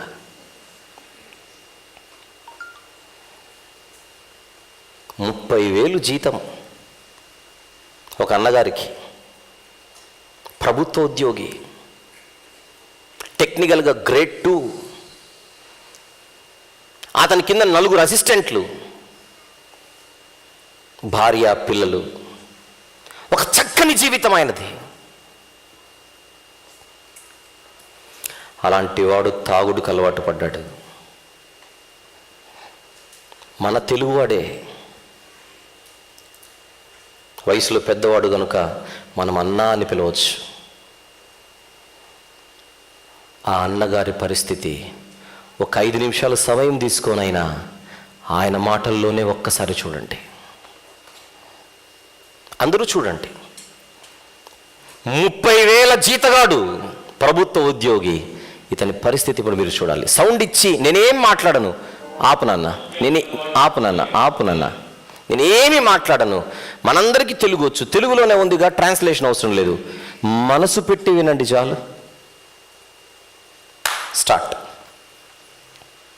సౌండ్ బాగా ఇవ్వండి. మద్యానికి అలవాటు పడితే ఏమవుతుంది? మద్యం మహమ్మారికి బానిసగా మారిపోతే? తాగడమే జీవితం అనుకుంటే ఏం జరుగుతుంది? ఈ ప్రశ్నలకు సమాధానం తెలుసుకోవాలంటే మనం ఓ వ్యక్తిని కలుసుకోవాలి. అతడే శ్రీనివాస్.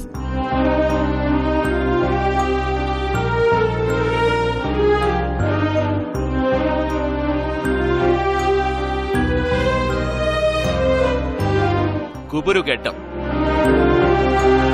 మాసిన బట్టలు, వేలగా చూసే కళ్ళు. బేగం బజార్ ఫుట్పాతులపై కనిపించే ఈ వ్యక్తే శ్రీనివాస్. ఎవరైనా బిచ్చమేస్తే తప్ప కడుపు నింపుకోలేని ఇతడు ఒకప్పుడు ప్రభుత్వ ఉద్యోగంటే నమ్మడం కష్టమే. కాని అదే నిజం. ప్రభుత్వ ఉద్యోగిగా దర్జాగా బతికిన శ్రీనివాస్ మద్యానికి అలవాటు పడ్డాడు. క్రమంగా దాని మత్తుకు చిత్తైపోయాడు. చుక్క గొంతులో పడకపోతే ఏ పని చెయ్యలేని దుస్థితికి చేరుకున్నాడు. ఉదయం నుంచి సాయంత్రం వరకు తాగుడే జీవితంగా మార్చేసుకున్నాడు. ఈ సమయంలో కుటుంబ సభ్యులు చెప్పిన మాటలు తలకెక్కించుకోకుండా ఇల్లు వదిలొచ్చేశాడు. ఉద్యోగం లేక సంపాదనా మార్గాలు కనిపించక పిచ్చగాడిగా మారిపోయాడు. ఎవరైనా దానం చేస్తే ఆ డబ్బుతో తాగడం, మళ్లీ అడుక్కోవటం, ఇదే ఇప్పుడు ఇతని దినచర్యగా మారిపోయింది. తాను చేస్తున్నది తప్పని తెలిసినా దాన్ని సరిదిద్దుకోలేక, కుటుంబ సభ్యులకు మొహం చూపించలేక అవతారాన్ని మార్చుకున్నాడు. వాళ్ళు ఎతుకుతున్నారు కాబట్టి నేను నా అవతారాన్ని మార్చుకున్నాను సార్. వాళ్ళు ఎతుకుతున్నారు కాబట్టి వాళ్ళు నన్ను ఈ పొజిషన్లో చూస్తే తట్టుకోలేరు సార్, చచ్చిపోతారు వాళ్ళు. మా ఫ్యామిలీ మెంబర్స్ ఎవరైనా కానీ ఈ పరిస్థితుల్లో చూస్తే తట్టుకోలేరు, వాళ్ళు చచ్చిపోతారు వాళ్ళు. మా బ్రదర్స్ కానీ, మా ఫ్యామిలీ మెంబర్స్, మా మదర్ కానీ, మా చెల్లెళ్ళు కానీ, మా వైఫ్ అయితే దేవత సార్. రోజు కాళ్ళు అడిగి దండం పెట్టాలి. కానీ ఏం చేస్తాం సార్, తాగుడు ఒక్కటి బానిస అయిపోయి నాశనం అయిపోయినా సార్.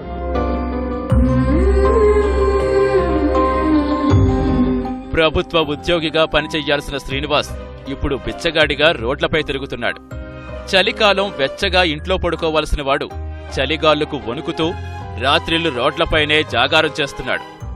మద్యానికి బానిసవడం వల్లే తన జీవితం బజారున పడిందన్న సంగతి శ్రీనివాస్కు తెలుసు. కాని ఆ వ్యసనాన్ని మానుకోలేనట్టున్నాడు శ్రీనివాస్. వీడికి కుక్కలకు ఏరుకొని తాగాల్సిన పరిస్థితి వచ్చింది. 30,000 జీతగానే సార్ నేను వాటర్ డిపార్ట్మెంట్లో. నేను టెక్నికల్ గ్రేడ్ 2 సార్. ఆ పొజిషన్ నాన్ టెక్నికల్ ఏం సార్. ఆ టైంలో నేను 10th చదివిన సార్. నేను as per seniority technical grade 2 sir. నా లెవెల్ అది. నా చేతి కింద 4 రెసిడెంట్లు ఉంటారు. అన్నీ వదులుకొని తాగుడు, అడ్డమైన తాగుడికి ఇంకా ఈ లెవెల్లో నేను ఇంటికి పోలేను, అటు ఆఫీస్కి పోలేను సార్. ఇంకా ఏంది ఫైనల్ స్టేజ్ వచ్చేసింది, అయిపోయింది. చచ్చిపోవడం ఎప్పుడెప్పుడు చచ్చిపోదామా అని చూస్తున్నా. ఆ సావు వస్తలేదు సార్. శ్రీనివాస్ చాలా కాలంగా ఇలా రోడ్లపైనే బిచ్చగాడిలా బతుకుతున్నాడు. భార్యా పిల్లల్ని చూడాలనిపించి మధ్యలో చాటుగా వెళ్లి వచ్చాడు. కుటుంబ సభ్యులు గుర్తుకొస్తే చాలు అతని కళ్ళ నుంచి కన్నీరు పొంగుకొస్తుంటుంది. ఒకసారి స్కూల్ దగ్గరికి వెళ్ళా, పిల్లల్ని చూద్దామని చెప్పేసి చూసినా, పిల్లల్ని చూసినా. నేను ప్యాకెట్ మనీ వాళ్ళకు డైలీ 20 రూపీస్ నేను ఇచ్చేవాడిని. నా కొడుకు నాకు ఇచ్చింది వాడు. డాడీ ఏమన్నా తిన్నావా లేదా తీసుకో అని చెప్పేసి వాడు నాకు 20 రూపాయలు నా చేతికి ఇచ్చిండు. తర్వాత సార్ మళ్ళీ 1 వీక్ 10 days తర్వాత మళ్ళీ పోయినా నేను నా పిల్లల్ని చూద్దామని. నా కొడుకు అన్నాడు, డాడీ మా ఫ్రెండ్స్ అందరూ అడుగుతున్నారు డాడీ మీ డాడీ ఏంది ఇట్లా ఈ అవతారంలో తిరుగుతున్నాడు అని. ఇట్లా బట్టలన్నీ మార్చిపోయినాయి, ఇట్లా మొత్తం గడ్డం పెంచేసుకొని తిరుగుతున్నాడు మీ డాడీ అని చెప్పేసి. నా కొడుకు ఒక మాట రావద్దు, నేను ఇట్లా నాశనం అయిపోయినా నా పిల్లలు కూడా నాశనం, నా కూడా పిల్లలు ఇది కావద్దని చెప్పేసి స్కూల్ కూడా పోతలేదు సార్. 1.5 year అవుతుంది నా పిల్లల్ని చూసి. ఎట్లా ఉన్నారో భగవంతుడు, ఎట్లా ఉన్నారో.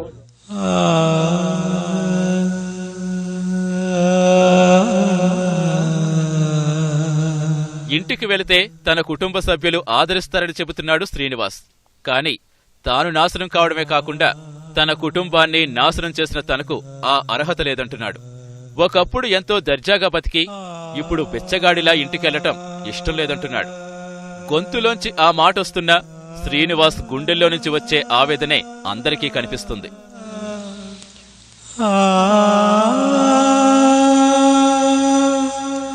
వాళ్ళు ఆల్వేస్ పికప్ చేసుకుంటారు, నన్ను ఎప్పుడు పోయినా కానీ పికప్ చేసుకుంటారు. కానీ పోవడానికి నాకు సాహసం లేదు సార్. ఎందుకంటారా, ఇన్ని రోజులు ఒక మొగోడు ఒక మనిషి పుట్టిన తర్వాత పెళ్లి చేసుకున్న తర్వాత భార్య పిల్లల్ని వదిలేసి తాగుడికి బానిసై రోడ్డు మీద బతుకుతుందంటే వాని ఏమంటారు సార్? వాడిని గోల్డెన్ లైఫ్, గవర్నమెంట్ ఉద్యోగం ఉంది, సొంత ఇల్లు ఉంది, భార్య పిల్లలు మంచి వాళ్ళు, ఇంకా ఇంతకంటే ఏం కావాలి సార్ లైఫ్కి? ఇంటి ఖాళీ తాగడం, నువ్వు ఇంటికి తెచ్చుకొని తాగు అని అన్న పదానికి నేను కొట్లాడుకున్నా సార్. నేను ఇంటికి తెచ్చుకొని తాగు వద్దంటే లేదు, సొసైటీలు అందరూ తాగుతారు, నువ్వు కూడా తాగు. కానీ నేను ఇది కాలే సార్. ఇంతగా బానిస అయిపోయినానంటే అన్నం లేకపోయినా బాధ లేదు, నేను తాగాలి. ఆ సాగు కూడా వస్తలేదు సార్, నాకు అర్థమైతలేదు. మద్యానికి బానిసైతే జీవితం ఎలా మారిపోతుందనడానికి శ్రీనివాస్ జీవితమే ఓ ఉదాహరణ. తాగగానే మత్తునిచ్చి మైమరిచిపోయేలా చేసే మద్యం క్రమక్రమంగా మనిషిని పూర్తిగా లొంగదీసుకుంటుంది, చివరకు నడిరోడ్డు పాలు చేస్తుంది. శ్రీనివాస్కు జరిగింది అదే. అందుకే మద్యానికి బానిసలు కాకండి, మరో శ్రీనివాసులా మారకండి.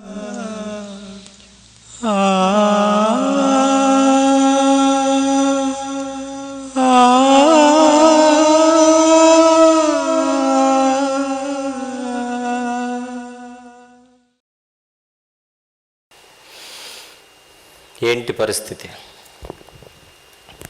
ఎన్ని కుటుంబాలు లేవు ఇప్పుడు ఇలా? ఎన్ని కుటుంబాలు లేవు? సొంత ఇల్లు ఉందంటున్నాడు, ప్రభుత్వ ఉద్యోగం అంటున్నాడు, 30,000 జీతం అంటున్నాడు, ప్రతిరోజు తన పిల్లలకి 20 రూపాయలు పాకెట్ మనీకి ఇచ్చి ఉద్యోగానికి వెళ్ళేవాడు.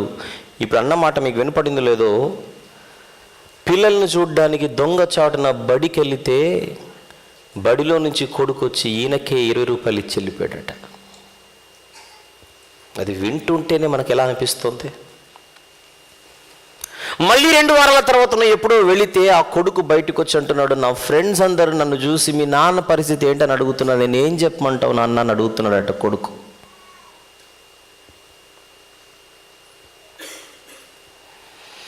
తన భయంకరమైన హస్తాలలోనికి ఈ అన్నగారిని ఇది తీసుకొని అల్లాడించేసి కుటుంబానికి దూరము చేసి నడి రోడ్డు మీద నిలబెట్టి బజారు పాలు చేసింది చూడండి.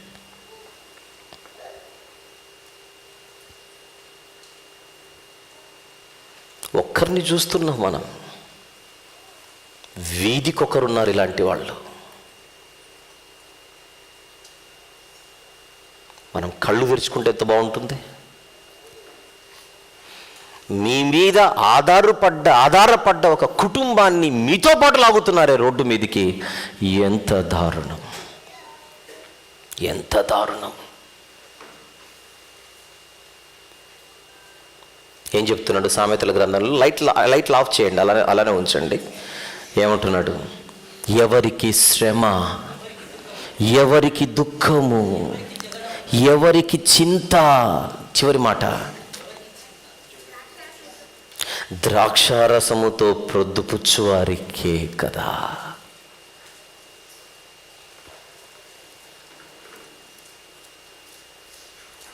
ఇప్పటికైనా మించిపోయింది లేదు. ఆపేస్తే ఆరోగ్యం బాగుపడుతుంది, మీ కుటుంబము బాగుపడుతుంది. పసిపిల్లలు వాళ్ళ ప్రమేయము లేకుండా మీకు పుట్టారు, మీ ప్రమేయము వలన వారొచ్చారు. మిమ్మును బట్టి ఈరోజు వారు నరకం అనుభవిస్తున్నారు. అడగడా దేవుడు? చెప్పిన తర్వాత కూడా నువ్వెందుకు సరి చేసుకోలేకపోయావు అని అడిగితే చేతులు కట్టుకొని నిలబడ్డానికి కూడా సరిపోము ఆయన ముందు. ఇంకొక అన్నగారి గురించి నేను మాట్లాడతాను.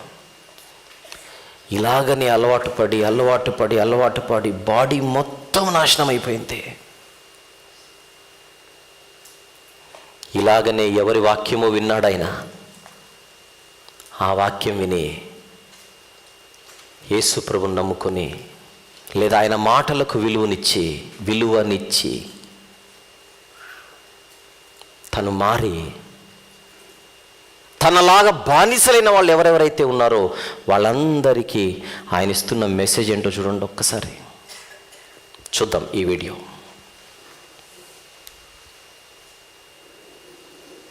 కొంచెం వీడియో క్లారిటీ లేకపోయినా ఆయన మాటలు మనం వినేలా ప్రయత్నం చేద్దాం. సౌండ్ ఇవ్వండి. పేరు హనుమంతు, తరిట్ల హనుమంతు. 5 సంవత్సరాల క్రితం మలేషియా వెళ్ళాను. విచ్చలవిడిగా బీరు మందు తాగి ఇష్టాన్ని జీవించాను. అలాగా ఉండగా మొత్తం లివర్ కిడ్నీలు పాడైపోయినాయి. డాక్టర్ గారు ఇంటికి పని రాదన్నారు. ఒక డాక్టర్ దగ్గరికి వెళ్తే 10 రోజుల కంటే ఎక్కువ బతుకోమన్నారు. ఒక డాక్టర్ దగ్గరికి వెళ్తేనే అసలు పని అవుతుంది, అడ్మిట్ తీసుకోమన్నారు. ఇండియాలో ఉన్న హాస్పిటల్ అన్ని తిరిగేస్తాను, ఎక్కడా పని అవ్వలేదు. ఆ దేవుడి వల్ల దేవుడి కనుకరించి ఒక డాక్టర్ ద్వారా నాకు బెల్లు ఇప్పించి టానిక్లు ఇచ్చి అవి వాడుతున్నాను. ఇప్పుడు పర్లేదు, బాగానే ఉంది. నేను 2 కిడ్నీలు 2 లివర్లు పాడైపోయినాను మొత్తం. 10 రోజుల కంటే ఎక్కువ బతుకో, ఇంటికి తీసి పమ్మన్నారు, రకరకాల చెప్పారు. సరే, దేవుడు దర్శించి దేవుడు నన్ను బాగా నా యేసయ్య నన్ను కరుణించి నన్ను దీవించి నన్ను ఆశీర్వదించండి. అలాగే స్నేహితులారా, మీరు నాలా తాగి లివర్లు కిడ్నీలు పాడు చేసుకోకుండా జాగ్రత్తగా ఉండండి. మద్యపాన విషయంలో జాగ్రత్తగా మెలకుగా ఉండండి. Thank you. హలో, ఇప్పుడు లైట్స్ ఆన్ చేద్దాం.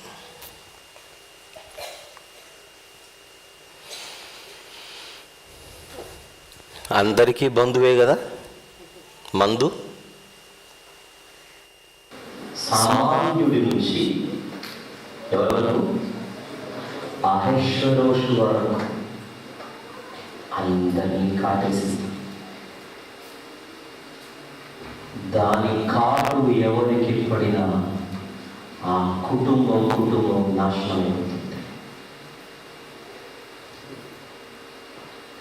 చక్కని భార్య, చక్కని కుటుంబం. ఆవిడ రమ్మంటున్నాడు ఇప్పుడు బయటికి. ఆవిడ ఏమనేదో చూద్దాం. ఎస్తేరు గ్రంథం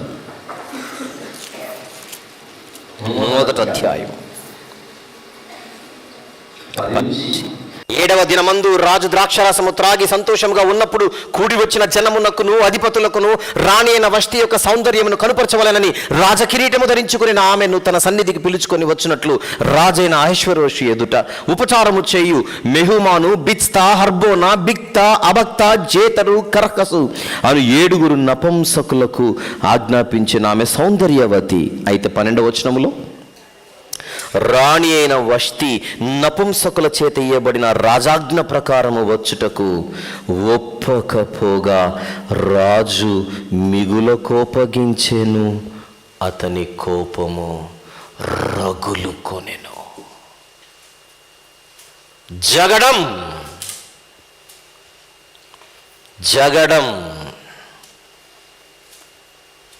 186 రోజులు బాగానే జరిగింది. విందు, మంతనాలు, ప్రణాళికలు మొత్తం అన్నీ ఆనందంగా మొదలైన విందు అపశృతితో ముగుస్తోంది. చూడండి,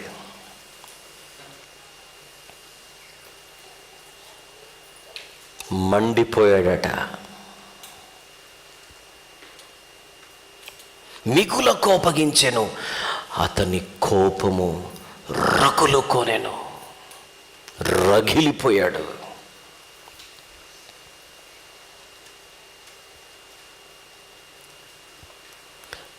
ఏంటి రెండో ఉపభాగం? 10వ వచనము నుండి 12వ వచనం వరకు. మొదటి భాగం మొదటి 9 వచనములు. దానికి ఏమని సబ్ టైటిల్ ఇచ్చాం మనం? రాజుగారి మహావిందు. ఇప్పుడు ఈ రెండవ ఉపభాగానికి మీరు ఇవ్వవలసిన టైటిలే రాజుగారి పిలుపు, రాణిగారి తిరస్కారం. రాజుగారి పిలుపు, రాణిగారి తిరస్కారం.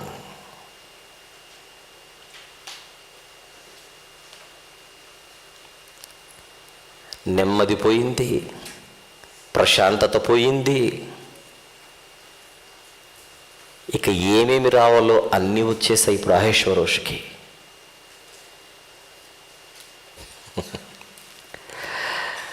తర్వాత ఏం జరుగుతుంది, దాన్ని మనం ఎలా చదవాలి, దాన్ని ఎలా పఠించాలి, దాన్ని ఎలా గ్రహించాలి, దానిని ఎలా ధ్యానించాలి, ఇది నెక్స్ట్ సెషన్లో మాట్లాడుకుందాం. ప్రార్థన. ప్రేమగల తండ్రి, కృపగల దేవా, మీరు మా కొరకు వ్రాయించిన మాటలన్నీ కూడా మా జీవితాలను వెలిగింపజేసేవని మరొక్కసారి మీరు రుజువుపరిచినందుకు కృతజ్ఞతలు తండ్రి. ఈ మాటలు విన్న ప్రతి ఒక్కరూ ఈరోజు వినకపోయినా భవిష్యత్తులో వినబోయేవారు. ఒకవేళ వారి బ్రతుకులలో ఈ భయంకరమైన అలవాటు ఉంటే దాని నుంచి బయటపడుటకు వారిని ప్రేరేపించమని ప్రార్థిస్తున్నాము తండ్రి. ఎలా ఉంటే సంతోషం ఉంటుందో మీరు తెలియజేశారు, కానీ తలదించట్లేదు మేమే. అందుకే రాజుల చరిత్ర వ్రాయించారు, సామాన్యుల విషయాలు చెప్పారు. మాకు మీ వాక్యాన్ని నేర్పిస్తున్నందుకు స్తుతులు చెల్లిస్తూ ఆహారము భుజించి మరొక సెషన్లోనికి మేమందరూ ప్రవేశించడానికి బలపడి వచ్చినట్లుగా మమ్మల్ని దీవించమని యేసుక్రీస్తు ప్రభుల వారి ఉన్నతమైన నామములో ప్రార్థన సమర్పిస్తున్నాము తండ్రి. Amen, amen.